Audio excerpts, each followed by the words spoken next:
السلام علیکم ورحمۃ اللہ وبرکاتہ۔ کیا حال ہے آپ کا؟ آپ سب کو دیکھ کے اتنی خوشی ہو رہی ہے اور یوں لگ رہا ہے جیسے واقعی رمضان آ گیا ہے۔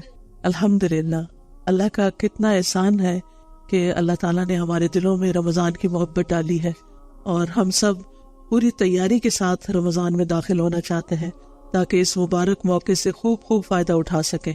اللہ تعالیٰ سے دعا ہے کہ اللہ تعالیٰ ہمارے آج کے اس سیشن میں برکت ڈالے اور ہمیں بہترین علم نافع سے نوازے، اور ہمارے علم کے ساتھ ساتھ ہمیں عمل کی توفیق عطا فرمائے، اور ہمیں اس رمضان میں اللہ تعالیٰ کی قربت نصیب ہو، اور ہم رمضان کے بعد گناہوں سے ایسے پاک ہو جائیں کہ بس پچھلا سارا صفحہ صاف ستھرا ہو جائے۔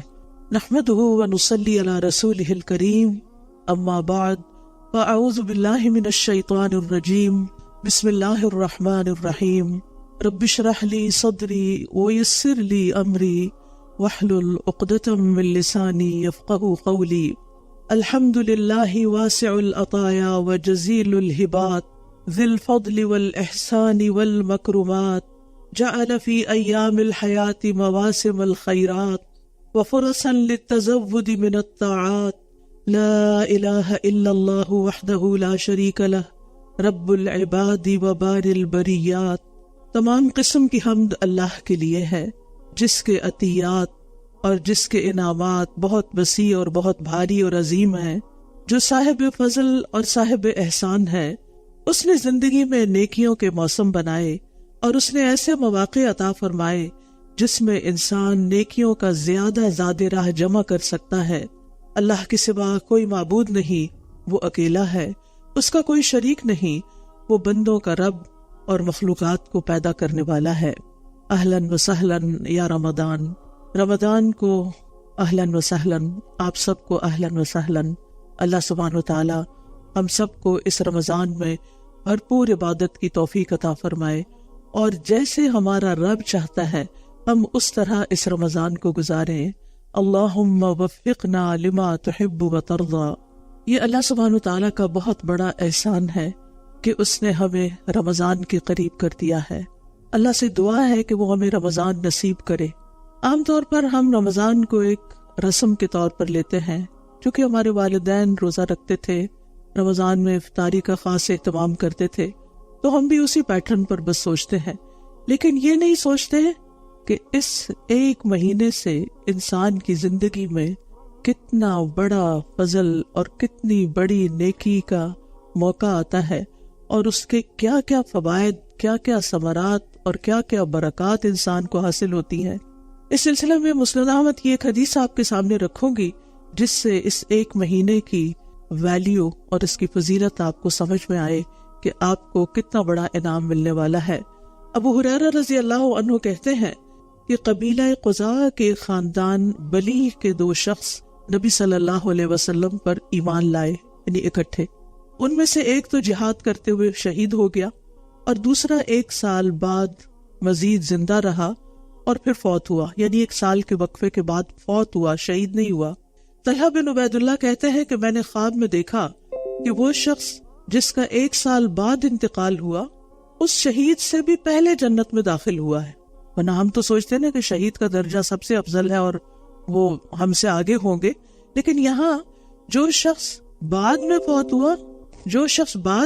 ہوا وہ شہید سے بھی پہلے جنت میں داخل ہوا۔ تو مجھے اس پر بہت تعجب ہوا۔ صبح میں نے رسول اللہ صلی اللہ علیہ وسلم کو یہ خواب سنایا، تو رسول اللہ صلی اللہ علیہ وسلم نے فرمایا، کیا اس نے اس کے بعد، یعنی پہلے شخص کے بعد، شہید کے بعد رمضان کے روزے نہیں رکھے، اور سال بھر کی 6000 اور اتنی زیادہ رکعتیں نہیں پڑھی؟ یعنی 1 سال کے رمضان کے روزے اور نمازیں اس شخص کو شہید سے بھی آگے لے گئی۔ ہم بعض اوقات جب اپنا فرض ادا کرتے ہیں تو ہم سمجھتے ہیں کہ یہ ایک فریضہ ہے، بس پورا کر لو، روزہ رکھنا ہے رکھ لو، نماز پڑھنی ہے پڑھ لو، بس ایک مشینی انداز میں یہ کام کرتے رہتے ہیں، لیکن یہ نہیں سوچتے کہ یہ ہمارے درجات کی بلندی کا باعث بنتے ہیں اور ہمیں اللہ تعالیٰ کا قرب نصیب کرتے ہیں۔ تو خوش قسمت ہے وہ شخص جس کو اللہ تعالیٰ لمبی زندگی دے اور پھر نیکیوں سے بھرپور دے، اور نیکی کے موسموں اور نیکی کے اوقات سے بھرپور فائدہ اٹھانے کی توفیق عطا کرے۔ بعض سلف کے بارے میں آتا ہے، سلف کہتے ہیں ان لوگوں کو جو پہلے کے نیک لوگ تھے، گزشتہ نیک لوگ ابتدائی صدیوں کے، کہ وہ 6 ماہ تک یہ دعا کرتے، اے اللہ ہمیں رمضان تک پہنچا دے. یعنی اتنے حریص ہوتے تھے کہ انہیں رمضان ملے. اور پھر وہ رمضان کے بعد 5 ماہ تک یہ دعا کرتے رہتے کہ اے اللہ ہمارے رمضان کے روزے قبول فرما لے. کیا ہم نے بھی یہ دعائیں کبھی کی؟ ہم میں سے کتنے لوگوں نے یہ دعا کی کہ یا اللہ ہمیں رمضان تک پہنچا دے، اللہم بلغنا رمضان. پھر اسی طرح یہ دعا اس لیے کیا کرتے تھے کہ وہ اس کے فائدوں کو جانتے تھے، اس کی برکتوں کو سمجھتے تھے، اس میں ملنے والے انعامات کو سمجھتے تھے. پھر جب رمضان داخل ہو جاتا تو اللہ تعالیٰ سے دعا فرماتے کہ وہ انہیں اس میں عمل صالح کرنے کی توفیق عطا فرمائے. اور جب رمضان ختم ہوتا تو دعا کرتے کہ جو کچھ بھی ہم نے اس رمضان میں کیا اللہ تعالیٰ اس کو قبول فرما لے. کیونکہ جو اللہ کے سچے بندے ہوتے ہیں، ایمان والے بندے ہوتے ہیں، وہ نیکی کرنے کے بعد کسی فخر اور غرور میں مبتلا نہیں ہوتے، بلکہ پھر بھی ڈرتے رہتے ہیں کہ جو کچھ ہم نے کیا وہ قبول بھی ہو جائے. سورۃ المومنون میں آتا ہے والذین یؤتون ما آتوا وقلوبهم وجلۃ انہم الی ربہم راجعون اولئک یسارعون فی الخیرات وہم لہا سابقون. اور وہ کہ انہوں نے جو کچھ دیا اس حال میں دیتے ہیں کہ ان کے دل ڈرنے والے ہوتے ہیں کہ یقیناً وہ اپنے رب ہی کی طرف لوٹنے والے ہیں. یہ لوگ ہیں جو نیکی کے کاموں میں جلدی کرتے ہیں اور یہی ان کی طرف آگے نکلنے والے ہیں. اور پھر آپ دیکھیے کہ جب رمضان آتا ہے تو رمضان کے داخل ہونے سے پہلے ہی اس کا استقبال کر لینا چاہیے، یعنی اس کو ویلکم کرنا چاہیے، اس کے لیے تیاری کرنی چاہیے. ابو بکر البلخی کہتے ہیں ماہ رجب کھیتی لگانے کا مہینہ ہے، ماہ شعبان کھیتی کو پانی لگانے کا، اور ماہ رمضان کھیتی کاٹنے کا. یعنی رجب سے ہی تیاری شروع کر دینی چاہیے، اور شعبان میں تو اور زیادہ آگے بڑھنا چاہیے، اور پھر رمضان میں پوری تیاری کے ساتھ داخل ہونا چاہیے تاکہ کوئی بھی ہمارا وقت ضائع نہ ہو. اور وہ یہ بھی کہتے ہیں کہ ماہ رجب کی مثال ہوا کی طرح ہے، ماہ شعبان کی بادلوں کی طرح، جنہیں پہلے ہوا چلتی پھر بادل آتے ہیں، اور ماہ رمضان کی مثال بارش جیسی ہے. اور جس نے ماہ رجب میں نہ تو کھیتی بوئی نہ شعبان میں کھیتی کو پانی لگایا تو وہ رمضان میں کیسی کھیتی کاٹنا چاہے گا؟ یعنی پھر وہ رمضان اس طرح نہیں گزار سکے گا جس طرح ایک تیاری کے ساتھ جو شخص رمضان میں داخل ہوتا ہے وہ اس رمضان کے مہینے کو گزارتا ہے. ہمیں تیاری کیسے کرنی، کس چیز کی تیاری کرنی ہے؟ ہماری تیاری کیا ہوتی ہے؟ گروسریز کر لیں، سارے کام نپٹا لیں، گھر کو صاف کر لیں.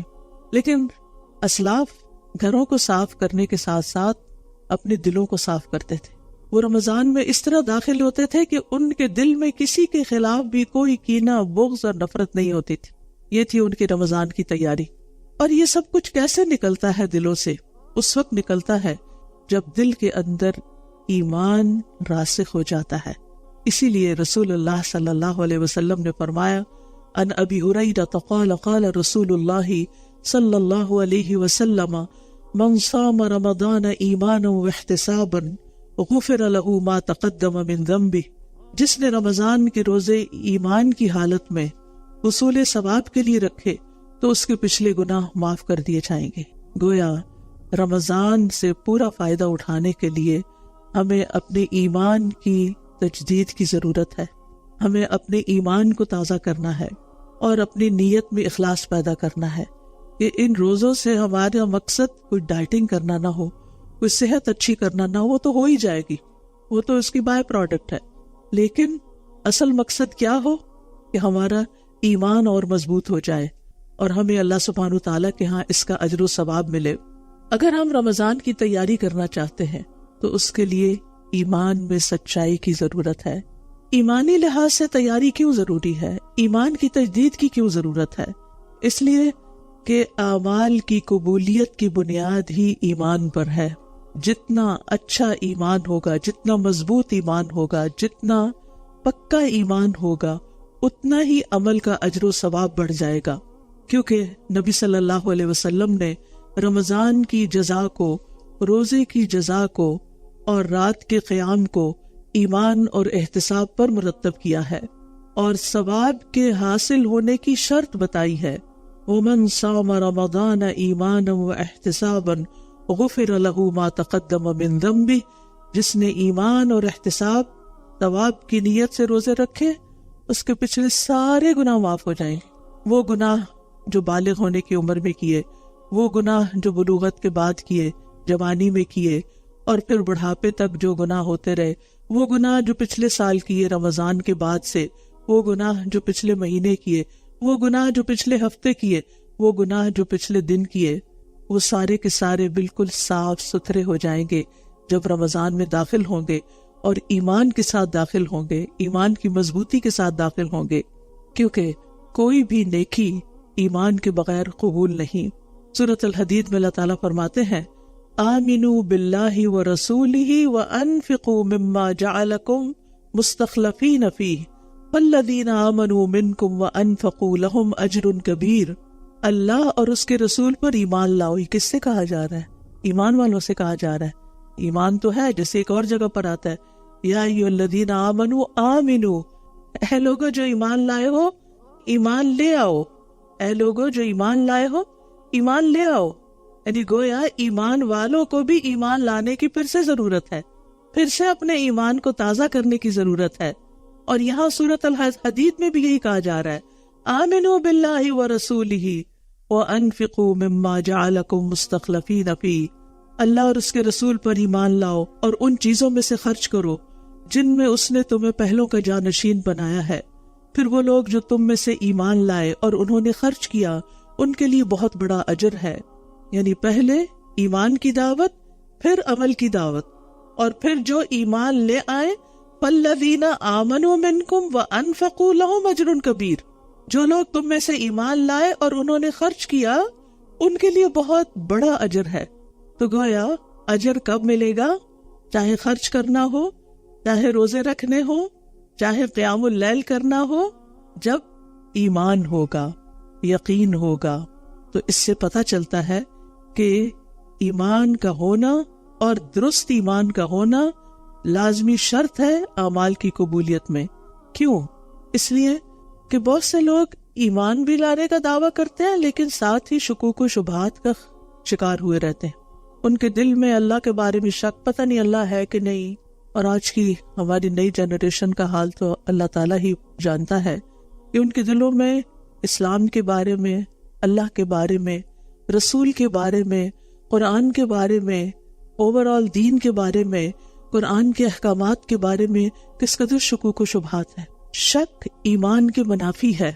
ہم سب کو اپنے دلوں کا جائزہ لینا ہے کہ کیا میں اللہ کے رب ہونے پہ راضی ہوں؟ کیا میں محمد صلی اللہ علیہ وسلم کے نبی ہونے پہ راضی ہوں؟ کیا میں اسلام کے دین ہونے پہ راضی ہوں، مطمئن ہوں، خوش ہوں؟ میرا پورا یقین ہے کہ یہ سب کچھ بالکل سچ ہے، حقیقت ہے، اور میں کسی وسوسے کا شکار نہیں۔ اور پھر اللہ سبحانہ و تعالیٰ کی رضا کے لیے سارے کام کیے جائیں، کیونکہ اللہ تعالیٰ پر ایمان رکھتے ہیں تو پھر وہی عمل جو چھوٹا سا بھی ہو وہ بہت بڑا درجہ پا جاتا ہے۔ قیامت کے دن جب کفار اور مشرکین کو جہنم میں داخل کر دیا جائے گا تو قیامت کے میدان میں صرف وہی لوگ رہ جائیں گے جو اللہ کی عبادت کرتے تھے، ٹھیک ہے؟ یعنی وہ کفار کو جہنم میں ڈال دیا گیا، باقی کون بچے؟ جو کیا کرتے تھے؟ اللہ کی عبادت کرتے تھے۔ ان میں توحید پرست بھی ہوں گے، گناہگار لوگ بھی ہوں گے، نافرمانیاں کرنے والے بھی ہوں گے، اور منافقین بھی ہوں گے، کیونکہ منافق بھی عبادت تو کرتے ہیں۔ ان پر پل صراط سے پہلے اندھیرا ڈال دیا جائے گا، سب کے سب پر پچ ڈارک، بلیک آؤٹ ہو جائے گا۔ کفار تو جہنم میں چلے گئے، اب یہ جو باقی بچے ہیں انہوں نے اب پل صراط کو کراس کرنا ہے، ہر طرف اندھیرا چھا گیا۔ امیجن کریں اگر رات کے وقت پورے ٹورانٹو کی بجلی چلی جائے تو کیسا اندھیرا ہوگا۔ اب تو ہم فوراً اپنے موبائل کی لائٹ آن کر لیتے ہیں اور روشنیاں کر لیتے ہیں، لیکن کسی بھی اندھیرے وقت کو یاد کیجئے، آج رات اپنی رضائی میں منہ دے کے اندھیرے کو امیجن کیجئے اور پھر پل صراط کو یاد کیجئے۔ ابن عباس اور ابو امامہ الباہلی رضی اللہ عنہما کہتے ہیں قیامت کے دن لوگوں پر اندھیرا چھا جائے گا۔ امام ماوردی کہتے ہیں کہ میرا خیال ہے یہ فیصلہ ہو جانے کے بعد ہوگا، پھر انہیں نور دیا جائے گا، اندھیرا ہونے کے بعد نور دیا جائے گا اور وہ اس کی روشنی میں چلیں گے، اور یہ نور ہر انسان کو ملے گا جو اس وقت وہاں میدان میں موجود ہوگا۔ امتحان المؤمنین کے بعد چاہے مسلمان ہو چاہے منافق ہو، چاہے نیک ہو چاہے گناہگار ہو، سب کو نور ملے گا۔ لوگ اپنے نور کے ساتھ، ہر ایک کی اپنی پرسنل لائٹ ہوگی، اپنے نور کے ساتھ چلیں گے۔ جہنم کے پل پر آنکڑے اور کانٹے ہوں گے، جن کو وہ کانٹے چاہیں گے پکڑ لیں گے، اور پھر یکا یک منافقین کا نور پوری طرح بجھ جائے گا، منافقوں کا نور ختم ہو جائے گا، مومن نجات پا جائیں گے۔ سلیم بن عامر کہتے ہیں ہم ایک جنازے کے ساتھ باب دمشق میں تھے، ہمارے ساتھ ابو امامہ باہلی رضی اللہ عنہ بھی تھے۔ جب انہوں نے جنازہ پڑھایا اور دفن کا کام شروع ہوا، یعنی میت کو دفن کر رہے تھے، تو ابو امامہ باہلی نے فرمایا، لوگو تم اس دنیا کی منزل میں آج صبح و شام کر رہے ہو، یعنی آج دنیا میں تم صبح اور شام کرتے ہو، یہاں تم نیکیاں اور برائیاں کر سکتے ہو، اس کے بعد ایک اور منزل کی طرف تم سب کوچ کرنے والے ہو، اور یہ قبر ہے۔ قبر میں روشنی کہاں سے آئے گی؟ کیا کوئی ہمارے ایسا سسٹم ہے کہ مرنے والے کے ساتھ ہی روشنی کا انتظام اندر کر دیا جائے؟ ناٹ پاسبل، ہو ہی نہیں سکتا۔ وہ کہتے ہیں یہی قبر کی جو تنہائی کا، اندھیرے کا، کیڑوں کا اور تنگی اور تاریکی والا گھر ہے، یہی وہ منزل ہے جس میں نیکسٹ لینڈ کرنا ہے۔ مگر جس کے لیے اللہ تعالیٰ اسے وسعت دے دے، جس کو اللہ قبر میں نور دے دے، بس اس کا اپنا ہی نور ہوگا، باہر سے کوئی نور نہیں آ سکتا۔ وہ کہتے ہیں یہاں سے پھر تم قیامت کے مختلف مقامات پر وارد ہوگے، اور وہاں تم کسی مقام پر ہوگے کہ لوگوں پر اللہ کی طرف سے ایک حکم چھا جائے گا، یہاں تک کہ بہت سے لوگوں کے چہرے سفید ہو جائیں گے اور بہت سے لوگوں کے چہرے سیاہ ہو جائیں گے، چہروں پہ اندھیرا چھا جائے گا۔ پھر تم ایک میدان میں جاؤ گے جہاں لوگوں پر سخت اندھیرا ہوگا، وہاں نور تقسیم کیا جائے گا، مومن کو نور دیا جائے گا، کافر اور منافق بے نور رہ جائے گا۔ اسی کی مثال اللہ تعالیٰ نے اپنی کتاب میں بیان کی ہے، او کظلمات فی بحر لجی یغشاہ موج من فوقہ موج من فوقہ سحاب ظلمات بعضها فوق بعض اذا اخرج یدہ لم یکد یراہا ومن لم یجعل اللہ لہ نورا فما لہ من نور۔ یا ان کے اعمال جیسے نہایت گہرے سمندر میں اندھیرے ہوں جسے موج نے ڈھانپ لیا ہو، اس کے اوپر ایک اور موج ہو، اس کے اوپر بادل ہو، اندھیروں پر اندھیرے، جب وہ اپنا ہاتھ نکالتا ہے تو قریب ہے کہ اسے دیکھ بھی نہ سکے، اور جس کے لیے اللہ نے کوئی نور نہیں بنایا اس کے لیے کوئی نور ہی نہیں۔ تو یہ وہ کہتے ہیں کہ یہ آیت اس دن کے اندھیرے کے لیے بھی ہے کہ وہاں ایسا اندھیرا ہوگا کہ کسی کو اپنا ہاتھ بھی نظر نہیں آئے گا۔ منافقین سے اندھیرا ایسا ہوگا منافقین کا کہ ان کو کچھ بھی نظر نہیں آئے گا، لہٰذا وہ پل کراس نہیں کر سکیں گے، وہیں نیچے گر جائیں گے۔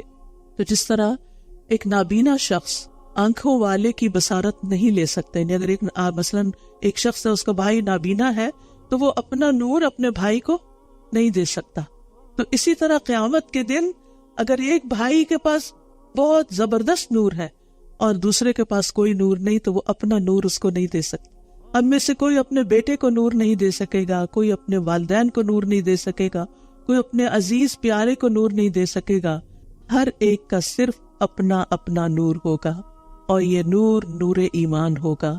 جتنا زیادہ کسی کا پختہ، مضبوط، اچھا ایمان ہوگا اتنا ہی زیادہ اس کا نور ہوگا۔ منافق ایمان والوں سے درخواست کریں گے، آرزو کریں گے، ان کی منتیں کریں گے، انظرونا نقتبس من نورکم، ہمیں دیکھو، ہمیں بھی تمہارے نور سے کچھ مل جائے۔ تو کیا کہیں گے مومن؟ قیل ارجعوا وراءکم فالتمسوا نورا، کہیں گے جاؤ واپس، جا کے اپنا جہاں سے آئے ہو وہاں سے نور لے کر آؤ، یہاں نور نہیں ملتا۔ وہ نور تو دنیا سے لے کر جانا تھا، قیامت کے دن تو کوئی نور نہیں۔ اور پھر ان مومنوں اور ان کے درمیان ایک دیوار حائل کر دی جائے گی جس کے ایک طرف رحمت ہوگی اور دوسری طرف عذاب ہوگا۔ سلیم بن عامر کہتے ہیں بس منافق نور کی تقسیم کے وقت تک دھوکے میں پڑا رہے گا، وہ سمجھے گا شاید میں بھی ایمان والوں کے ساتھ جنت میں چلا جاؤں۔ اس طرح اللہ تعالیٰ مومن اور منافق کے درمیان فرق پیدا کر دے گا۔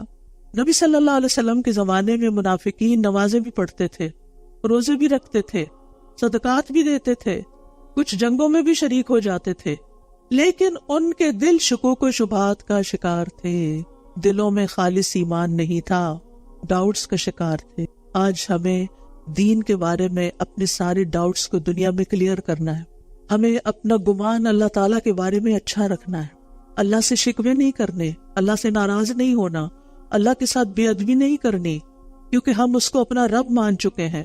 اسی طرح رسول اللہ صلی اللہ علیہ وسلم کے بارے میں کسی قسم کا کوئی برا خیال دل میں نہیں ہونا چاہیے کہ یہ کیا آپ نے یہ فرما دیا اور اب ہمیں مشکل پڑ گئی۔ اسی طرح قرآن کی کسی ایک آیت کے ایک حصے، ایک لفظ کا بھی انکار نہیں کرنا چاہیے اور اس کے بارے میں دل تنگ نہیں ہونا چاہیے۔ اس کو پورے کا پورا ہولسم لینا چاہیے، جیسا ہے جیسا فرمایا اس کو قبول کرنا چاہیے، یہ ایمان کا تقاضا ہے۔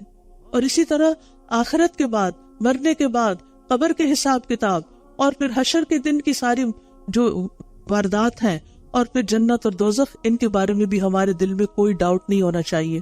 اور پھر الحمدللہ بچپن سے ہمیں ایمان ملا، ہم ایمان کی حالت میں پیدا ہوئے، لیکن آج ہمارے بچے، ہماری نسلیں جس ماحول میں ہیں وہاں ان کو وہ سارے پریویلیجز حاصل نہیں ہوئے جو ہمیں حاصل تھے۔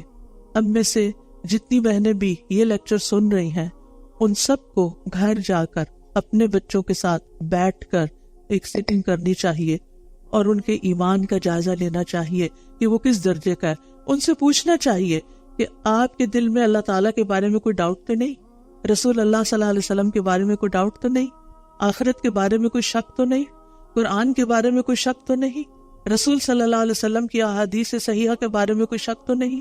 اگر کہیں بھی کوئی چھوٹی موٹی چیز بھی ہو تو وہ ختم ہو جانی چاہیے، کیونکہ دل کے اندر شک کا ہونا، دل کے اندر بیماری کا ہونا، یہ سب ایمان کے منافی ہے اور یہ انسان کو مومن کی حد سے نکال کر نفاق کی طرف لے جاتا ہے۔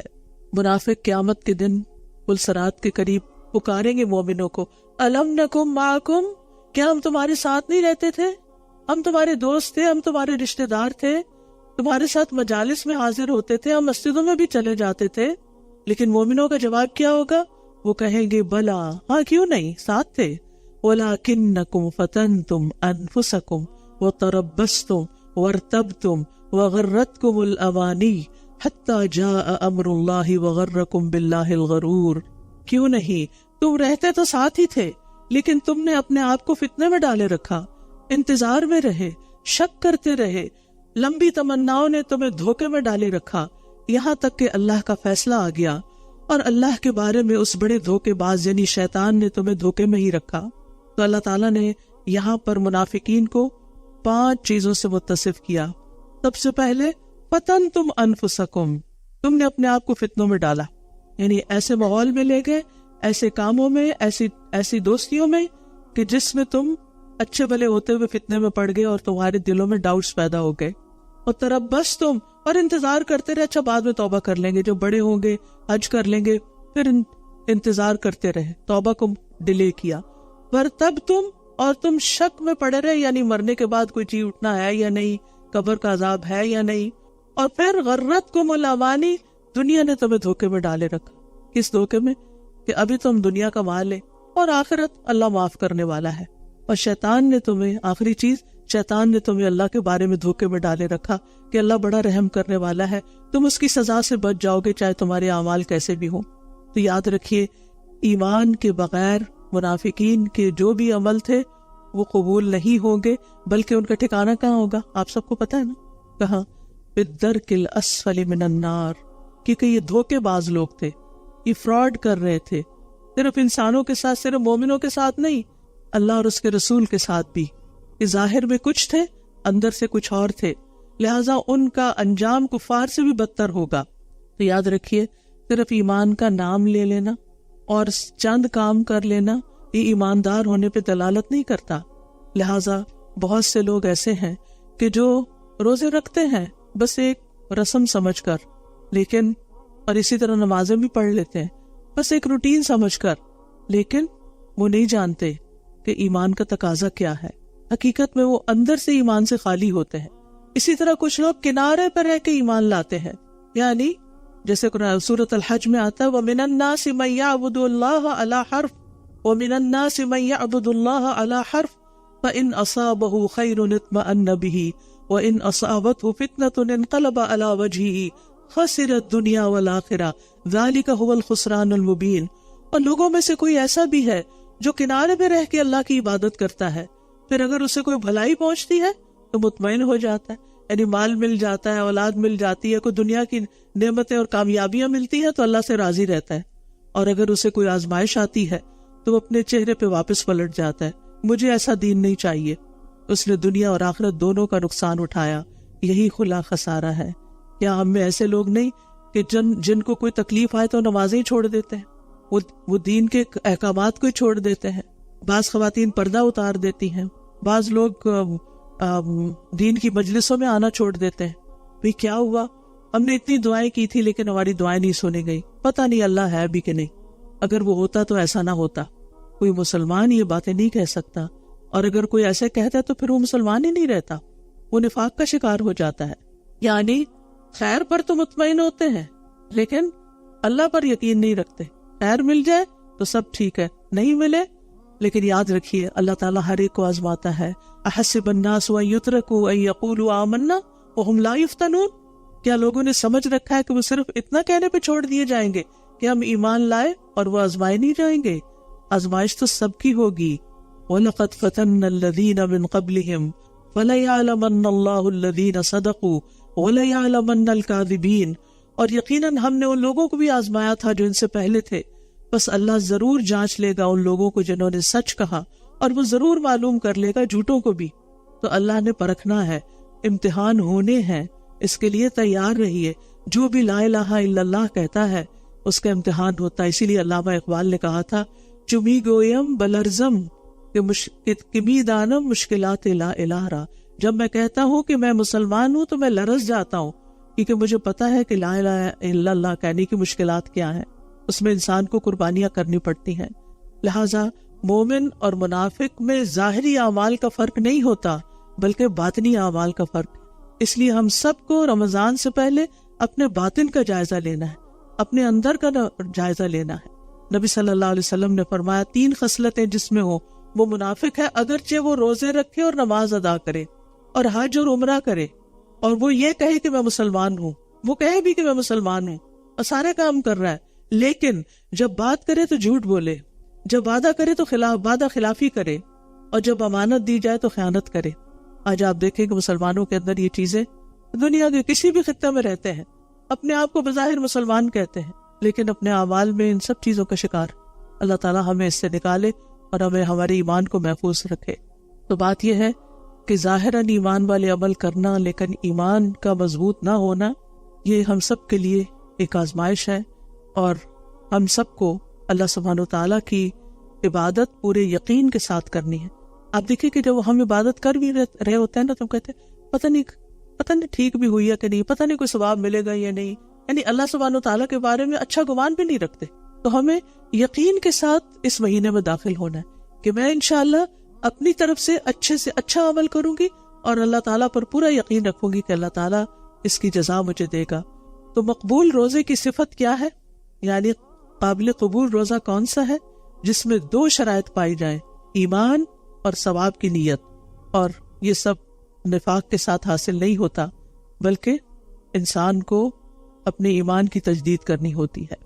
امام ابن قیم کہتے ہیں کہ بندے کے لیے کوئی چیز اس سے زیادہ مفید نہیں کہ وہ تمام معاملات میں اپنے رب سے سچائی کا معاملہ اختیار کرے، اور جو اپنے تمام معاملات میں اللہ کے ساتھ سچائی کا معاملہ اختیار کرتا ہے تو اللہ اس کے لیے بہت کچھ کرتا ہے بنسبت اس کے جو وہ دوسروں کے لیے کرتا ہے۔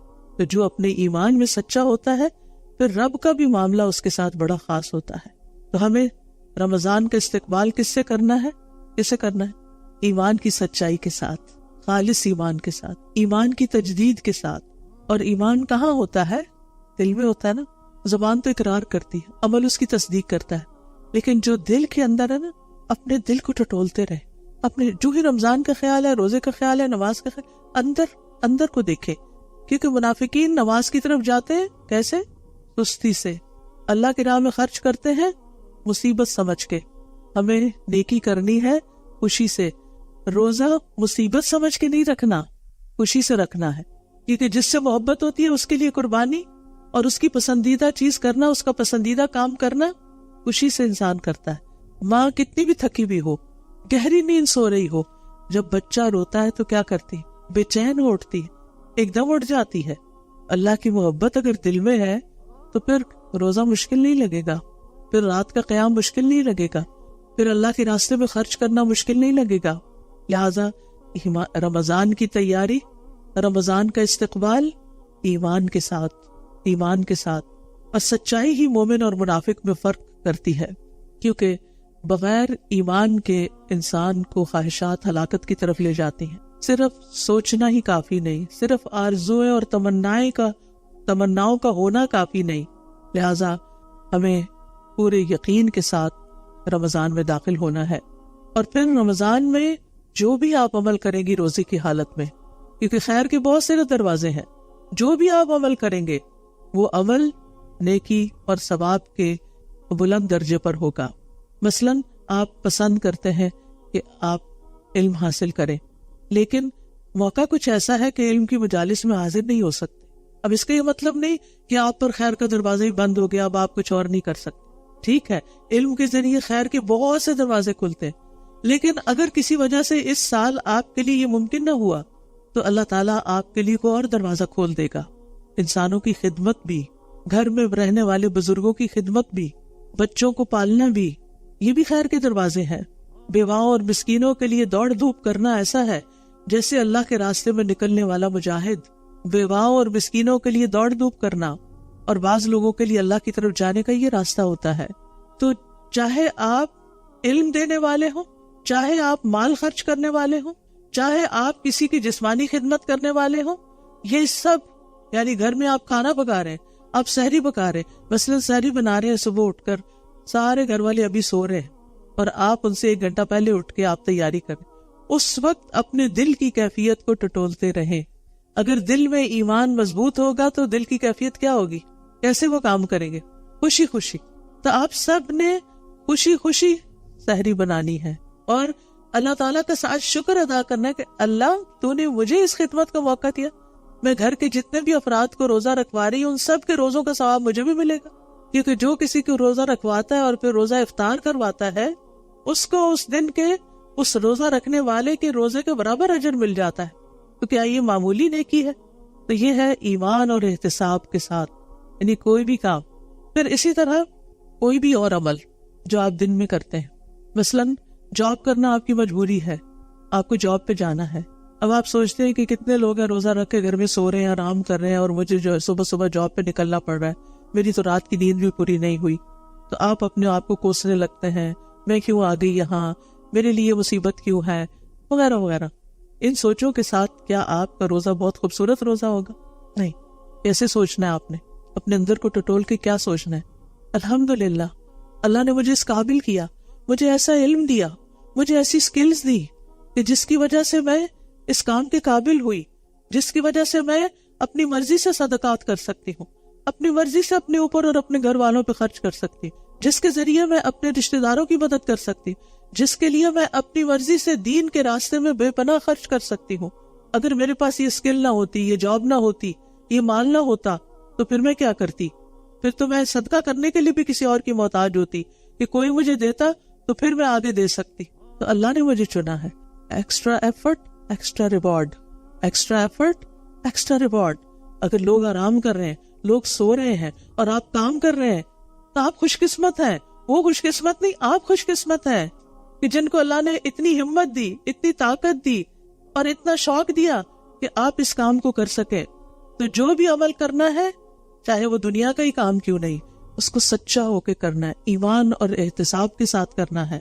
احتساب کا مطلب نیکی ثواب کی نیت سے کرنا ہے کہ اللہ میرے اس کام میں بھی اجر ڈال دے. اور پھر یاد رکھیے کہ خیر کے تو بہت سے کام ہیں. عبداللہ بن عمر کہتے ہیں کہ ایک آدمی نبی صلی اللہ علیہ وسلم کے پاس آیا اور کہنے لگا، اللہ کے رسول صلی اللہ علیہ وسلم، کون سے لوگ اللہ تعالیٰ کو زیادہ محبوب ہے اور کون سے اعمال اللہ تعالیٰ کو زیادہ پسند ہے؟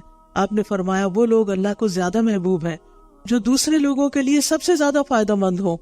اب رمضان میں وہ لوگ اللہ کو زیادہ محبوب ہیں جو دوسرے لوگوں کے لیے زیادہ فائدے کے ہوں.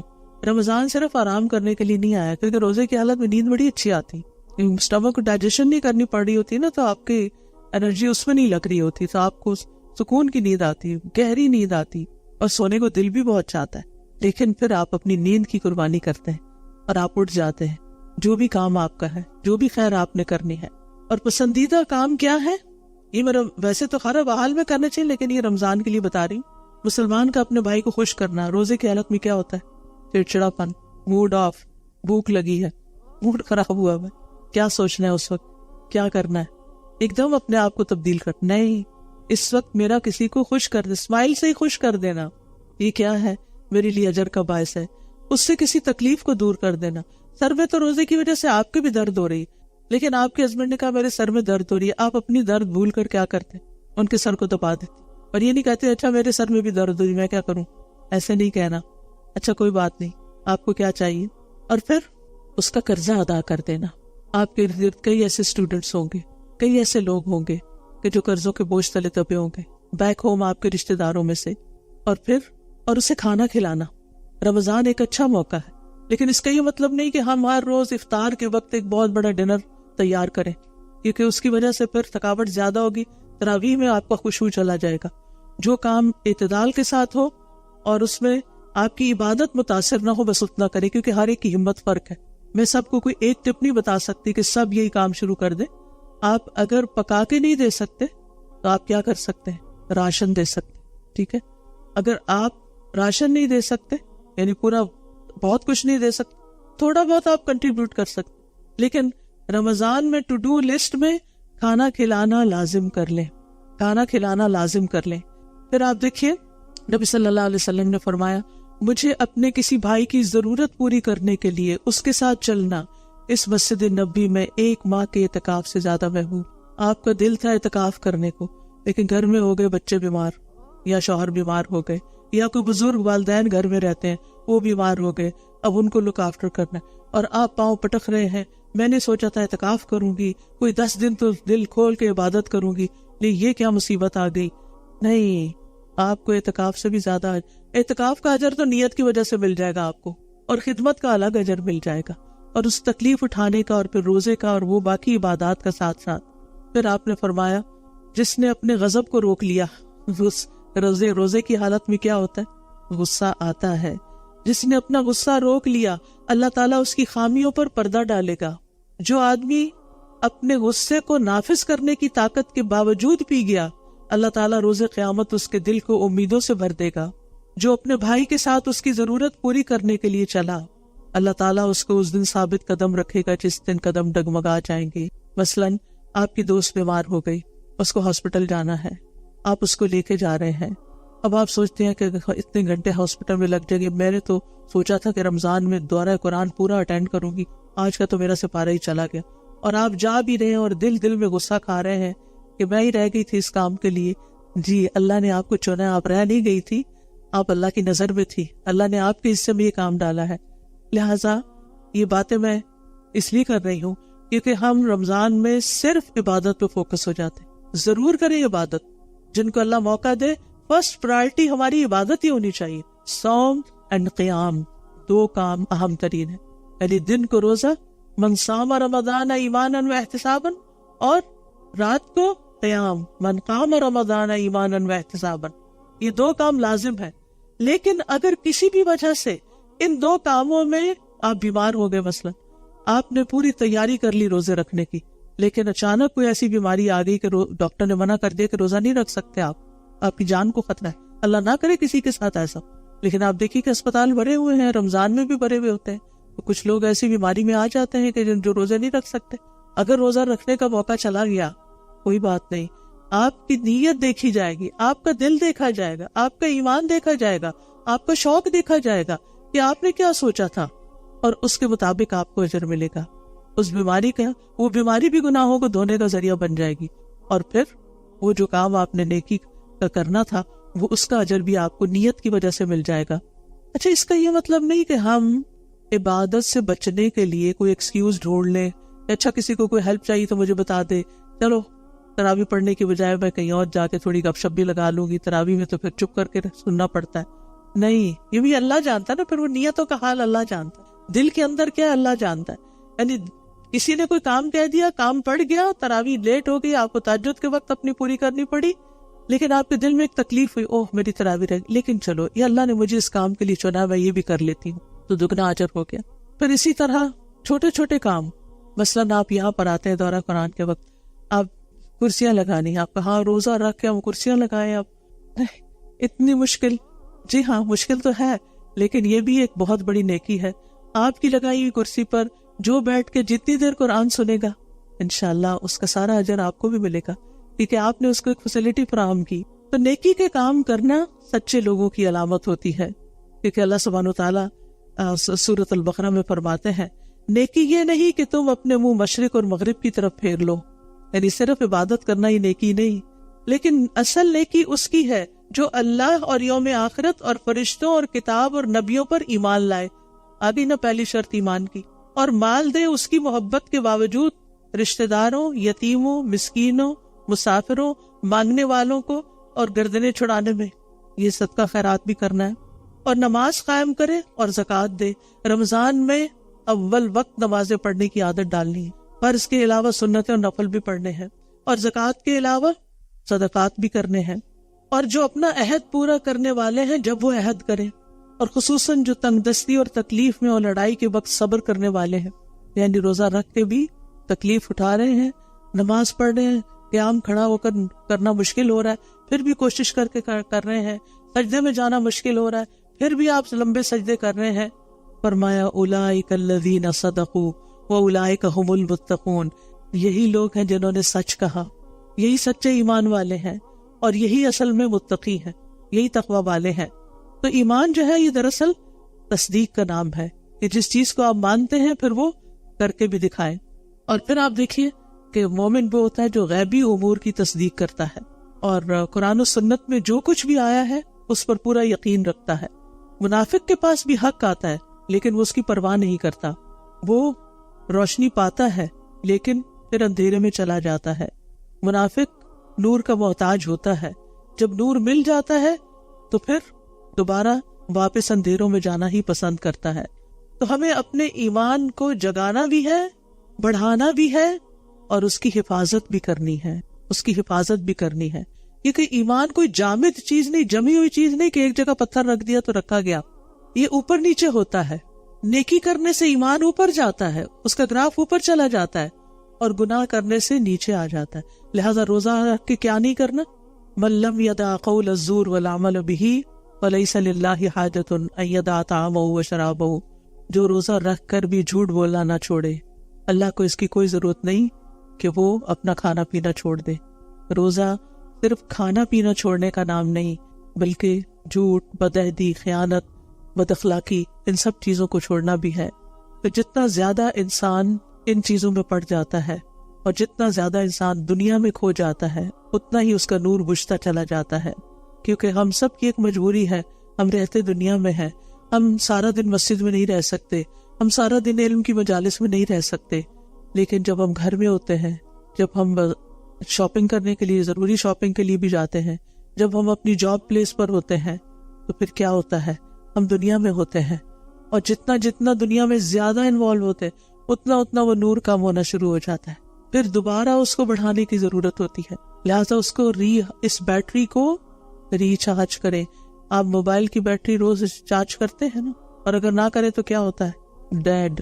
ایسے ہی اگر ہم علم کے ساتھ، علم کی مجلسوں کے ساتھ، مساجد کے ساتھ تعلق کے ساتھ اپنے ایمان کو مضبوط نہیں کرتے، اوپر نہیں لے جاتے، تو واپس وہ ریڈ لائن پہ آ جاتا ہے. لہٰذا بھرپور کوشش کرنی ہے عبادت کی بھی، اور اس کے ساتھ ساتھ علم کی مجالس، قرآن کی مجالس کی پابندی کی بھی، کیونکہ دل کی حالت بدلتی رہتی ہے، اس لیے استقامت کی ضرورت ہوتی ہے. نبی صلی اللہ علیہ وسلم اکثر یہ دعا پڑھتے تھے، یا مقلب القلوب ثبت قلبی علی دینک، اے دلوں کو الٹ پلٹ کرنے والے، میرے دل کو اپنے دین پر ثابت قدم رکھ. تو حقیقی مومن وہ ہے جو غیب پر ایسے ایمان لائے جیسے وہ اپنی آنکھوں سے دیکھ رہا ہوں. ابھی جو میں نے قیامت کے دن کا منظر آپ کے سامنے رکھا، تو کیا ہے؟ اس کو ایسے سمجھے کہ جیسے ہم وہاں کھڑے ہیں، اور اس وقت ہمیں نور چاہیے، اور وہ نور ابھی وقت ہے کہ ہم اپنے لیے تیار کر لیں. اور پھر آپ دیکھیں کہ ایمان بڑھتا ہے احسان کے ساتھ. اور احسان کیا ہوتا ہے؟ ان تعبد اللہ کأنک تراہ، اللہ کی ایسے عبادت کرو گویا کہ تم اللہ کو دیکھ رہے ہو. فإن لم تکن تراہ فإنہ یراک، اور اگر تم اسے دیکھ نہیں رہے تو وہ تو تمہیں دیکھتا ہے. فرشتوں کے بارے میں سن کر، جان کر ایسے محسوس کرنا جیسے وہ قریب ہی ہیں، ان کی پریزنس کو فیل کیا کریں. فرشتوں پر ایمان میں کیا کرنا ہے؟ ان کی پریزنس کو فیل کرنا ہے. میں جب جمعے کے دن نماز پڑھتی ہوں نا تو یقین مانے کہ بیچ میں کچھ لمحے ایسے آتے ہیں نماز کے دوران جیسے رکوع اور سجدے میں یوں لگتا ہے جیسے واقعی فرشتے نازل ہو رہے ہیں. اتنی سرینٹی، اتنا پیس، اتنا سکون جو پورے ہفتے میں کسی اور جگہ محسوس نہیں کرتی. وہ اس وقت انشاءاللہ رمضان میں آپ تراویح پڑھنے جائیں گے تو آپ محسوس کریں گے، دورہ قرآن اٹینڈ کریں گے، آپ محسوس کریں گے کہ آپ فرشتوں کی پریزنس میں. اور ویسے بھی آپ دیکھیں کہ ہر وقت تو دائیں اور بائیں ہمارے ہیں نا، تو کوئی بات کرنے لگے تو یہ نہ سوچے کون دیکھ رہا ہے، کون سن رہا ہے. اچھا میرے تو رائٹ سائڈ پہ بھی بیٹھا ہوا اور لیفٹ میں بھی وہ سن رہے ہیں، وہ دیکھ رہے ہیں، وہ ہمارے حق میں کیا گواہی دیں گے. جب کوئی نہیں ہوتا فرشتے ہمارے ساتھ ہوتے ہیں، جب کوئی نہیں ہوتا اللہ ہمیں دیکھ رہا ہوتا ہے. لہٰذا اس کو یہ ایمان ہے. یعنی اگر آپ محسوس کرتے ہیں تو یہ ایمان کی علامت ہے، یہ انڈیکیٹر ہے اس بات کا کہ آپ واقعی فرشتوں پر ایمان رکھتے ہیں. ورنہ کیا ایک غیبی سی خبر، ہاں وہ فرشتے ہیں پتہ نہیں کہاں اڑ پھر رہے ہیں. فرشتے تو علم کی مجالس پر بھی آتے ہیں اور وہ سنتے ہیں اور وہ جا کے گواہی دیتے ہیں. یعنی آپ ایسے اس طرح ان چیزوں کو قرآن دیکھیں تو آپ کا دل محبت سے بھر جائے. آپ اسے سینے سے لگایا کریں، آپ اس کو پڑھا کریں، آپ کہیں یہ میرے رب کا کلام، یہ میرے رب کی بات. آپ اس کو کسی انسان کی بات سمجھ کے نہیں پڑھا کریں، اس کو محسوس کیا کریں. یہ محبت ایمان کی علامت ہے. قرآن سے محبت ایمان کی علامت ہے. نماز ہمارے لیے راحت کا سامان. نبی صلی اللہ علیہ وسلم حضرت بلال کو فرمایا کرتے تھے اقم الصلاۃ یا بلال ارحنا بہا. بلال نماز قائم کرو، یعنی اذان دو، نماز کے لیے بلاؤ اور اس کے ذریعے ہمیں راحت پہنچاؤ. ہمارے دلوں کو ٹھنڈا ہو جانا چاہیے اس دین کے ساتھ، اس ایمان کے ساتھ. پھر آخرت پر ایمان کو کیسے محسوس کریں کہ اس کے لیے ہر دم تیاری کریں، ہر کام وہاں کے لیے، ہر چیز وہاں کے لیے. آپ دیکھیے کہ مثلاً روزے کا اجر ہم کیا چاہتے ہیں. رمضان کے بعد جب عید آتی ہے نا، لوگ کیا باتیں کر رہے ہوتے ہیں، سارا مہینہ میں نے فلاں چیز نہیں کھائی، دیکھو سکیل وہی کا وہی ہے. کیا آپ نے اسی لیے روزے رکھے تھے؟ سکیل کی تو بات ہی نہیں کرنی، اور روزہ رکھ کے یہ دیکھنا ہی نہیں کہ وزن گھٹا ہے یا بڑھا ہے، کیونکہ ہم اس لیے تو روزے نہیں رکھ رہے. ہم روزے رکھ رہے ہیں اجر کی نیت سے. لہٰذا اپنی نیتوں کے ساتھ اپنی گفتگو کو بھی ٹھیک کرنا ہے. اللہ تعالیٰ قیامت کے دن ہر ایک کو اس کا حق پورا پورا دے دے گا. پھر اسی طرح سارے انبیاء پر ہمارا ایمان کبھی ہونا چاہیے، کیونکہ حضرت ابراہیم علیہ السلام وہ تھے، موسیٰ علیہ السلام تھے، عیسیٰ علیہ السلام تھے، اور انہوں نے اللہ کا پیغام پہنچایا. یعنی جب آپ قرآن میں انبیاء کے قصے پڑھیں تو کیسے پڑھنے چاہیے؟ صرف ہسٹری سمجھ کے نہیں پڑھنے چاہیے، صرف کہانیاں سمجھ کے نہیں پڑھنے چاہیے، بلکہ ان اللہ کے بندوں کی جو ایفرٹ تھی، ان کی جو قربانیاں تھی، ان کو محسوس کر کے پڑھیں.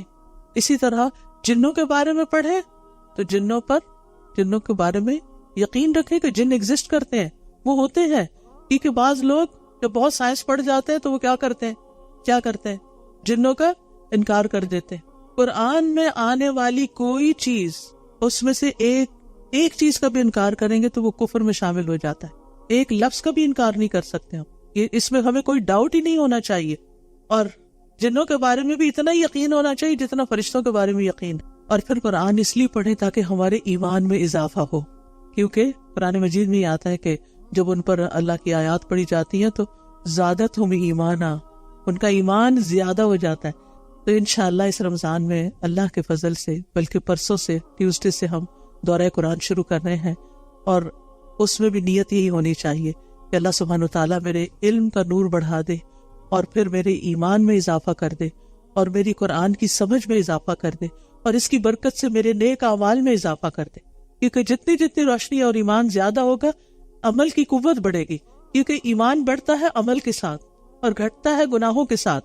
پھر اسی طرح یہ ہے کہ کرنے کے کاموں میں سب سے پہلا کام تو ہم نے دل کی اصلاح، کیونکہ قیامت کے دن نہ مال کام آئے گا نہ بیٹے.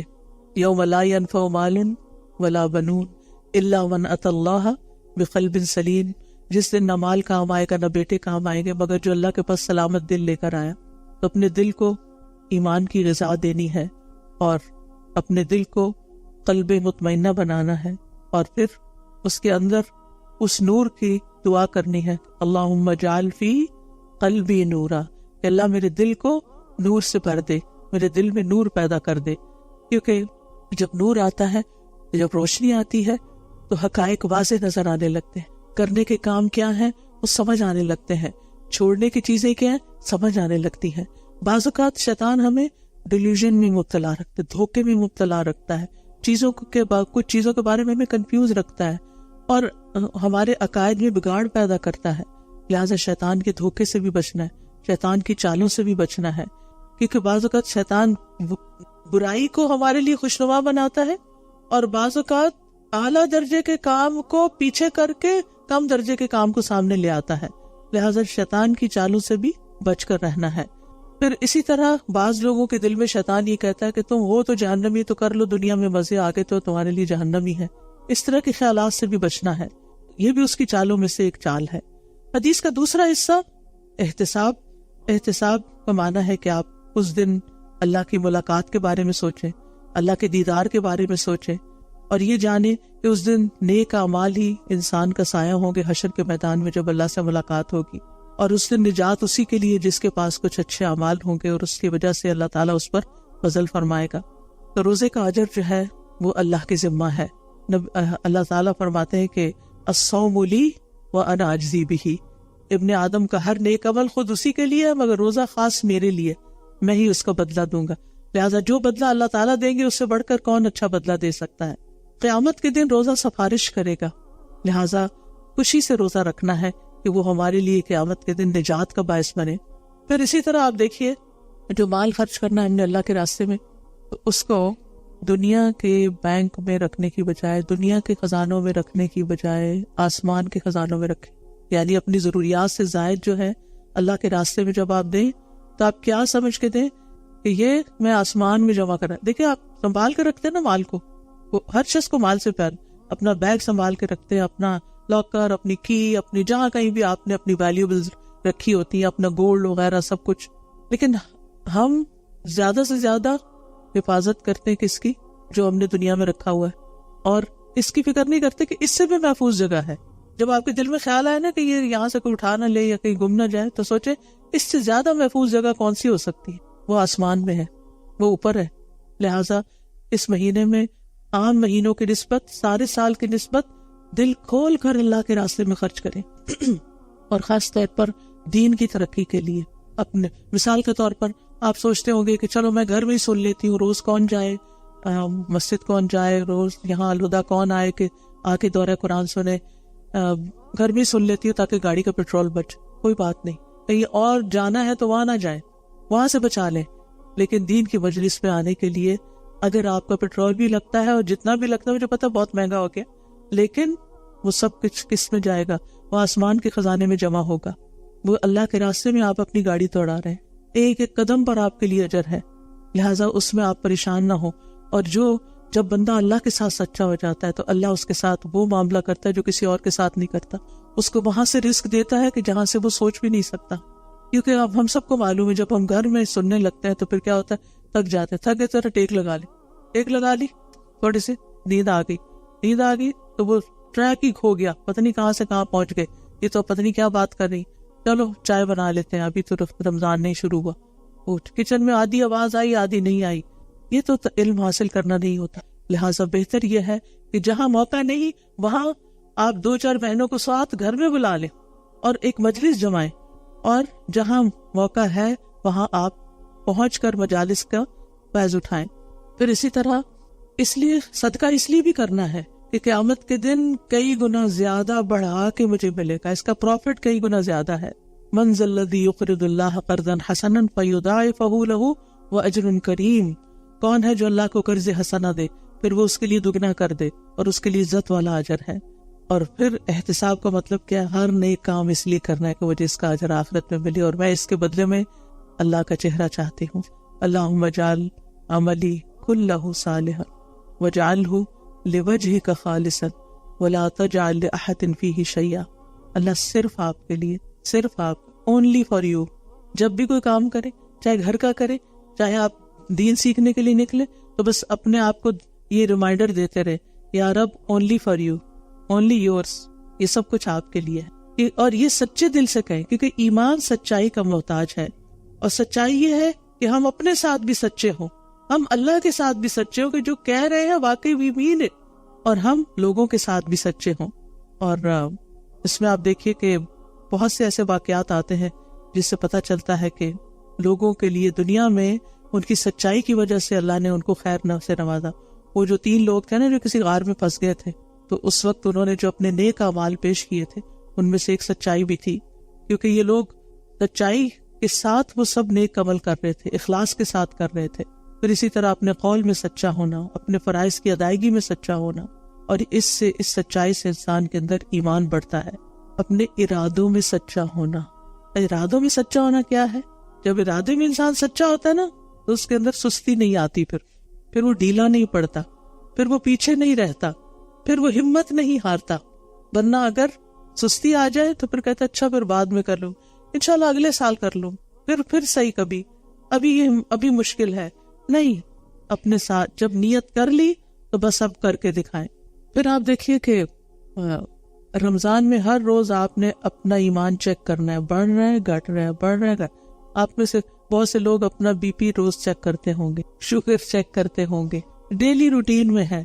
اس کو بھی روٹین میں رکھیے، اپنے اندر جائزہ لکھیے، جھانکتے رہیے، بڑھ رہا ہے گھٹ رہا ہے، زیادہ ہو رہا ہے کم ہو رہا ہے. کیونکہ زیادہ ہونے کی علامت کیا ہے کہ آپ کا عمل اور زیادہ ہو جائے گا، آپ اور خوشی سے کام کریں گے، آپ کے دل کے اندر کا اطمینان بڑھنا شروع ہو جائے گا، آپ کے دل کے اندر ایک ٹھنڈک پیدا ہونی شروع ہو جائے گی. لیکن جب دل گھبرانا شروع ہو جائے، گھٹنا شروع ہو جائے، پریشانی کوئی آنا شروع ہو جائے، شیطانی وسوسے، رمضان میں تو بڑے بڑے شیطان کا قابو میں ہوتے ہیں، مگر سارے وسوسے شیطان کی طرف سے بھی نہیں ہوتے، کچھ وسوسے اور نفس کی طرف سے بھی ہوتے ہیں.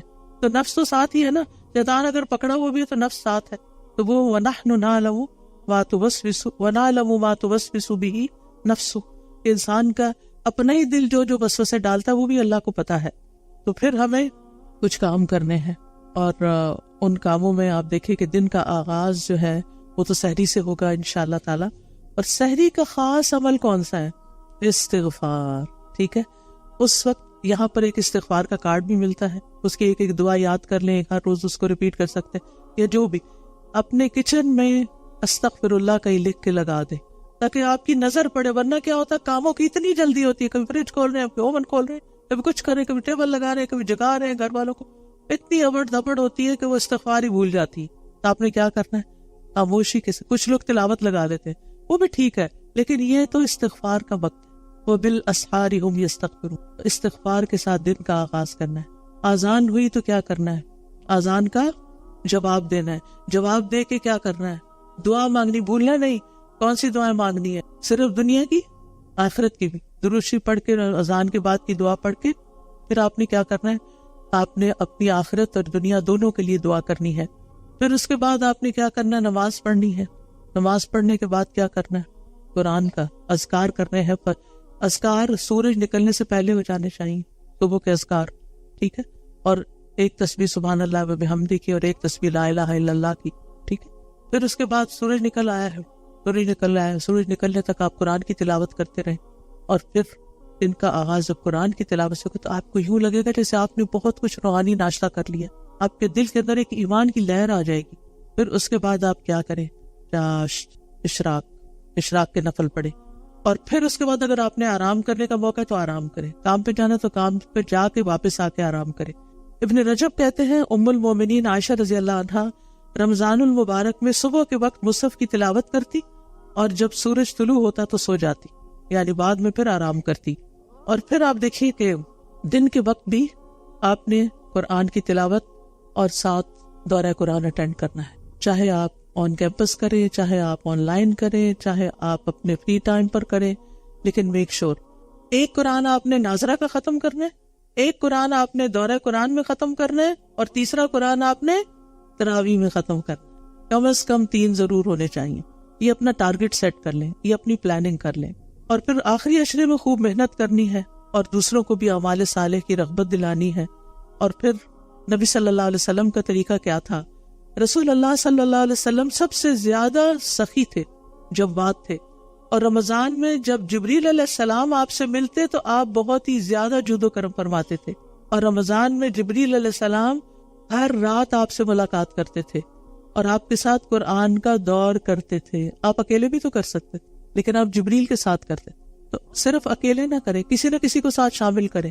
جو لوگ آن لائن کریں گے وہ اپنے ہمسایوں میں، نیبرز میں جا کے انہیں بتائیں کہ میں اس وقت سے اس وقت تک قرآن کا دورہ قرآن سنتی ہوں، آپ بھی میرے گھر آئیے، اپنے گھروں کو کھولیے، قرآن کے مرکز بنائیے، اور جو یہاں آ کر سنے تو وہ بھی یعنی آپ دیکھیں گے کہ آپ کے ایمان کو بڑھانے کا ذریعہ ہوگا انشاءاللہ۔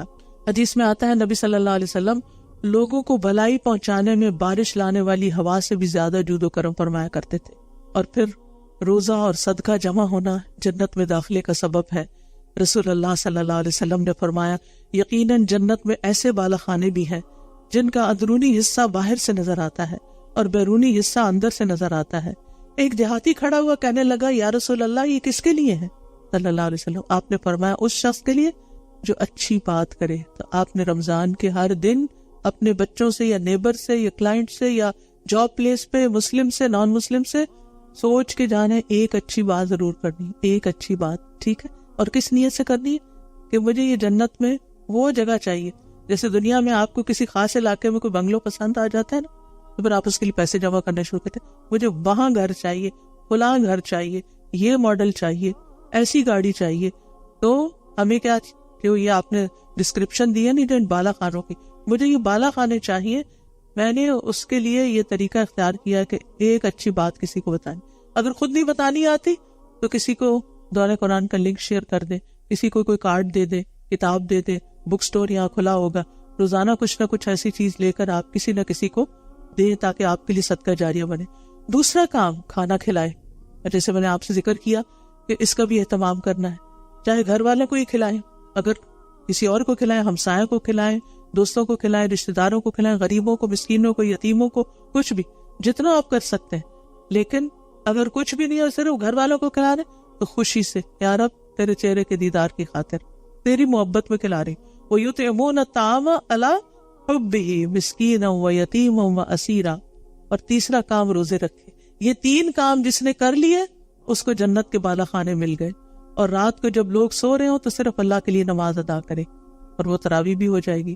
تو ابن رجب کہتے ہیں یہ تمام کے تمام اعمال رمضان میں سردرد ہو سکتے ہیں، رمضان میں یہ سب کچھ ہو سکتا ہے، کیونکہ رمضان میں روزے دار کو فضول لغو باتیں کرنے سے منع کیا گیا، جنسی گفتگو کرنے سے منع کیا گیا ہے۔ تو روزہ، نماز اور صدقہ اپنے کرنے والے کو اللہ کے پاس پہنچا دیتے ہیں، یعنی اللہ تک۔ اور بعض سلف کہتے تھے نماز نمازی کو آدھے راستے تک لے جاتی ہے، روزہ بادشاہ کے دروازے تک پہنچاتا ہے، اور صدقہ ہاتھ پکڑ کر اندر داخل کر دیتا۔ تو یہ تینوں کام کرنے ہیں۔ پھر عید کے دن بھی نیک اعمال کرنے ہیں، فرائض اور نوافل کا اہتمام کرنا ہے، اور جمعے کی تیاری یعنی جمعہ پڑھنے کی آپ نے ضرور کوشش کرنی ہے۔ الحمدللہ یہاں بہت ہی اچھا خطبہ ہوتا ہے، انگلش میں بھی ہوتا ہے، اردو میں بھی، اور مختصر وقت میں ختم ہو جاتا ہے۔ 1:30 یہاں جمعے کی نماز کا وقت ہے، تو یو آر موسٹ ویلکم۔ پھر اسی طرح یہ ہے کہ قوت کے ساتھ عمل کرنا ہے، بد دلی کے ساتھ عمل نہیں کرنا، ایمان بڑھانے والے کام کرنے ہیں۔ زیادت الایمان بالعلم و زیادت الایمان بالعمل۔ زیادت الایمان بالعلم، علم کے ذریعے ایمان بڑھانا ہے، اور عمل کے ذریعے ایمان بڑھانا ہے۔ اور تیسری چیز کائنات میں غور و فکر کے ذریعے۔ تو عبادت میں اضافہ چاہتے ہیں تو اپنے اندر شکر پیدا کریں۔ اللہ جب بھی نماز پڑھ لیں نا اچھی سے، اللہ تیرا شکر، تو نے آج کا روزہ بڑا اچھا کروا دیا، آج کی نماز بڑی اچھی ہوگی، اللہ تیرا شکر، اللہ تیرا شکر۔ ہر نیک کام کر کے شکر ادا کرنا تاکہ مزید نیک کام کر سکیں، کیونکہ نیکیوں کی توفیق اللہ ہی دیتا ہے۔ اور ایک اور کام کرنا ہے، چھپے ہوئے نیک عمل کرنے ہیں جو کسی کو بھی نہ پتا ہو، کسی کو پتہ ہی نہ چلے، خاموشی سے، کیونکہ سلف صالحین جو تھے وہ اپنے اعمال کو مخفی رکھتے تھے۔ مثلا اس کا طریقہ کیا ہے؟ کوئی آپ سے پوچھے اچھا اس رمضان میں آپ نے کتنا قرآن پڑھا ہے؟ آپ کہیں گے میں نے تو 3 پڑھ لیے، 5 پڑھ لیے وغیرہ۔ آپ نہیں بتانا چاہتے، اگر نہیں بتائیں اور آپ غلط بتائیں تو جھوٹ ہوگا، اور اگر بتائیں تو کیا بتائیں؟ انہوں نے کہا بس جو اللہ نے توفیق دی پڑھ لیا۔ ظاہر مت کریں کہ کتنا پڑھ، کتنا صدقہ کیا، کس کو دیا، کہاں دیا، چپکے سے یہ باکسز رکھے ہوئے چپکے سے مٹھی بند کر کے ڈال دیں، کسی کو نہیں پتا کس کیا دیا، اللہ کو صرف پتا ہے۔ تو خفیہ عمل، آپ کے اور اللہ کے بیچ میں کچھ سیکرٹس ہونے چاہیے، راز ہونے چاہیے، وہ صرف قیامت کے دن جا کے کھلے، یہاں کسی کو نہ پتا چلے۔ اور ہر نیک عمل کرنے کے بعد دعا، اس کے قبول ہونے کی بھی دعا کرنی ہے کہ یا اللہ تو ہم سے قبول کر لے۔ تو رمضان مبارک مہینہ، برکت کا معنی ہوتا ہے کسی خیر کا بڑھنا، اور اس لیے اس میں زیادہ سے زیادہ خیر کمانا ہے۔ ہر روز ایک فرشتہ پکارتا ہے. جب رمضان کا مہینہ آتا ہے تو کیا کہتا ہے؟ یا باغی الخیر ابشر و یا باغی الشر اقصر حتی ینقضی رمضان. اے خیر کے طالب آگے بڑھ، اے شر کے طالب رک جا یہاں تک کہ رمضان ختم ہو جاتا ہے. نمازوں کی حفاظت بھی کرنی ہے، اول وقت پڑھنے ہیں، فرائض، سنتیں، نوافل، رات کا قیام، اس پر آپ نے توجہ کرنی ہے. قرآن سے زیادہ سے زیادہ تعلق جوڑنا ہے. امام مالک جو تھے جب رمضان آتا تھا حدیث کی مجلس بند کر دیتے تھے اور صرف قرآن کے ساتھ لگ جاتے تھے. اور پھر قرآن کی تلاوت کا تو آپ کو معلوم ہی ہے، ان الذین یتلون کتاب اللہ واقاموا الصلاۃ وانفقوا مما رزقناہم سرا وعلانیہ یرجون تجارۃ لن تبور. جو لوگ اللہ کی کتاب کی تلاوت کرتے ہیں اور انہوں نے نماز قائم کی اور جو ہم نے انہیں دیا ہے اس میں سے پوشیدہ اور ظاہر خرچ کیا، وہ ایسی تجارت کی امید رکھتے ہیں جو کبھی برباد ہی نہیں ہوگی. وہ ایسا بزنس ہے جو کبھی خسارے میں نہیں جائے گا. اور پھر آپ دیکھیے کہ نبی صلی اللہ علیہ وسلم نے فرمایا بے شک کوئی ایسی چیز نہیں جو زیادہ افضل ہو جس کے ذریعے تم اللہ کی طرف رجوع کر سکو سوائے اس کے جو اللہ کی طرف سے آئی ہے، یعنی قرآن. تو قرآن کو لازم پکڑنا، یہ اللہ تعالیٰ کے قرب حاصل کرنے کا ذریعہ ہے. اور دوسرا قرب سجدے میں ہوتا ہے نا. سب سے زیادہ انسان کس میں ہوتا ہے؟ قریب اللہ کے، سجدے کی حالت میں. لہٰذا سجدہ اور تھکاوٹ کے باوجود رات کا قیام اللہ تعالیٰ توفیق دے دیتا ہے. اور قیام میں نبی صلی اللہ علیہ وسلم کا قیام کتنا ہوتا تھا؟ پاؤں پر، پنڈلیوں پر ورم آ جاتا تھا. تو جب آپ کی پنڈلیوں اور پاؤں پہ ورم آیا آپ خوش ہویا کریں، کہیں یہ تو نبی صلی اللہ علیہ وسلم کی سنت ہے، اللہ نے مجھے بھی چن لیا. کیونکہ بعضوں کے زیادہ آ جاتا ہے، بعضوں کا کم ہوتا ہے. اور ایک اور آخری چیز، خوب دعائیں کرنی ہے. اٹھتے بیٹھتے چلتے پھرتے جو چاہیے اللہ سے مانگتے جائیں، کیونکہ روزہ دار کی دعائیں قبول ہوتی ہیں. ابھی جو آپ نے آیت سنی تھی جس میں اللہ تعالیٰ فرماتے ہیں جب میرے بندے تجھ سے میرے بارے میں سوال کریں تو بے شک میں قریب ہوں، پکارنے والے کی دعا قبول کرتا ہوں جب وہ مجھے پکارتے. تو لازم ہے کہ وہ میری بات مانیں اور مجھ پر ایمان لائیں تاکہ وہ ہدایت پا جائیں. تو نبی صلی اللہ علیہ وسلم نے فرمایا 3 لوگوں کی دعا رد نہیں ہوتی، الصائم حتی یفطر، روزہ دار کی حتیٰ کہ افطار کر لے. تو رمضان کے ہر دن اور رات میں دعا قبول ہوتی ہے. ٹھیک، نبی صلی اللہ علیہ وسلم فرمایا ہر مسلمان کی رمضان کے دن اور رات میں ایک دعا ایسی ضرور ہوتی ہے جو قبول ہو جائے. یعنی اگر ساری نہ بھی ہو وہ ایک ہو جائے گی. پتہ نہیں وہ ایک ہونے سے کتنا ہم پار لگ جائیں. اور لیلۃ القدر میں خصوصی طور پر آخری عشرے میں اور پھر تاک راتوں میں اور لیلۃ القدر میں اللہم انک عفو تحب العفو فاعف عنا. پھر لوگوں پھر اور ساتھ صدقہ خیرات میں روزے افطار کرانا، دن میں بھی خرچ کرنا، رات میں بھی کرنا ہے. کیونکہ قرآن مجید میں آتا ہے الذین ینفقون اموالهم باللیل والنہار، وہ لوگ جو اپنے مال دن کو بھی خرچ کرتے ہیں رات کو بھی کرتے ہیں. تو رات کو عام دنوں میں تو نہیں ہم کر سکتے، تو رمضان میں کیا ہوتا ہے مسجد جاتے ہیں تو آپ پہلے سے ہی چینج لا کے رکھ لیں اور جب نکلنے لگے تو ساتھ لے جائیں اور مسجد کے باکس میں ڈیلی ڈالیں. چاہے $1 ڈالیں، چاہے 50 سینٹ ڈالیں، لیکن ڈیلی کریں. کوئی پتہ نہیں کس دن کا کتنا قبول ہو جائے. جی آن لائن والے انونیمس کلک کر سکتے ہیں، بغیر نہیں بتانا چاہتے کہ کون ہے، تو ہماری ویب سائٹ کے اوپر انشاءاللہ اس کا پورٹل موجود ہے. اور صدقہ جو ہے وہ گناہوں کو مٹانے کا سبب ہے، آگ سے بچانے کا سبب ہے، عرش کے سائے میں جگہ کا سبب ہے. اور پھر یہ ہے کہ صلہ رحمی سے عمر بھی بڑھتی ہے اور رزق بھی بڑھتا ہے. لہٰذا رشتہ داروں کو صرف کہیں سے اٹھا کے کوئی میسیج نہیں فارورڈ کر دینا، بلکہ دعا دینی یا کوئی اچھی چیز فارورڈ کرنی، کوئی اچھی بات بتانی ہے جو اوتھینٹک ہو. تو اس نیکی سے عمر میں اضافہ ہوتا ہے، رزق میں اضافہ ہوتا ہے. اور آپ سب کو دعوت دیتی ہوں کہ خود بھی اور اپنی کم از کم 5 دوستوں کو دورہ قرآن میں شریک کریں. کم از کم 5 لوگ آپ کے ہاتھ سے اس قرآن کی مجلس میں حاضر ہوں، کیونکہ خیرکم من تعلم القرآن وعلمہ، تم میں سے بہترین لوگ وہ ہیں جو قرآن سیکھیں اور سکھائیں. تو اور پھر دعاؤں کے علاوہ ساتھ ذکر کرتے رہنا ہے. کم از کم دن میں 100 بار استغفار، سید الاستغفار، نبی صلی اللہ علیہ وسلم پر درود، لا حول ولا قوت الا باللہ کی تسبیح، اور ساتھ زبان کی حفاظت بھی کرنی ہے. ٹھیک ہے، لغو باتیں نہیں کرنی، کیونکہ جب آپ اپنے آپ کو غیر اہم سے بچائیں گے تو اہم کام کر سکیں گے. سوشل میڈیا بند، سوائے ضروری میسیجز کے. باقی چیزیں اگر آپ نہیں دیکھیں گے تو ہو سکتا بعد میں بھی آپ کو اللہ تعالیٰ توفیق دے اور لغو سے آپ پرہیز کریں. نبی صلی اللہ علیہ وسلم نے فرمایا روزہ صرف کھانا پینا چھوڑنے کا نام نہیں، بلکہ روزہ تو لغو اور رفث سے بچنے کا نام ہے. اگر روزے کی حالت میں تمہیں کوئی گالی دے یا جہالت کی باتیں کرے، نہیں کوئی لڑنے آ جائے تو کہہ دو میں روزے دار ہوں، میں تو روزے دار ہوں، اور پھر رمضان کا استقبال اپنے دلوں کو صاف کر کے تاکہ خوب خوب نور برسے ان پر. تو اللہ تعالیٰ سے دعا ہے کہ اللہ تعالیٰ ہمارے ایمان میں اضافہ کرے اور ہمارے نور میں اضافہ کرے، ہمارے علم میں اضافہ کرے، ہمارے عمل میں اضافہ کرے، اور رمضان اس طرح گزرے کہ ہمارے پچھلے سارے گناہ معاف ہو چکے ہوں، ہمارے گناہوں کے بوجھ ہٹ چکے ہوں. اللہ تعالیٰ اس کی برکت سے ہمیں ہماری دنیا کے کاموں کو بھی بہترین کرتے، ہمیں صحت اور عافیت عطا فرمائے اور ہمیں نیکی کے مواقع سے بھرپور فائدہ اٹھانے کی توفیق دے. اللہ ہماری اولادوں، ہماری نسلوں کا ایمان بھی مضبوط کر دے. اللہ انہیں ہمارے لیے صدقہ جاریہ بنا دے اور ہمیں اپنے والدین کے لیے صدقہ جاریہ بنا دے. اللہ ہماری نمازوں میں خشوع پیدا کر دے، ہمارے ہر نیک عمل میں اخلاص پیدا کر دے.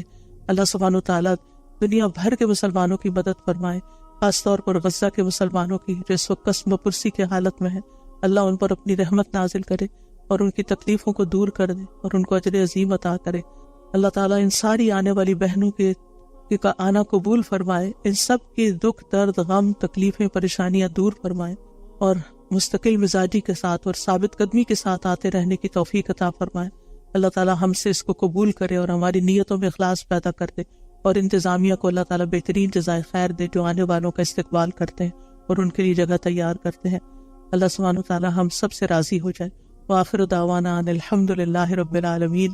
سبحانک اللہم و بحمدک، اشہد ان لا الہ الا انت، استغفرک و اتوب الیک. السلام علیکم و رحمۃ اللہ وبرکاتہ.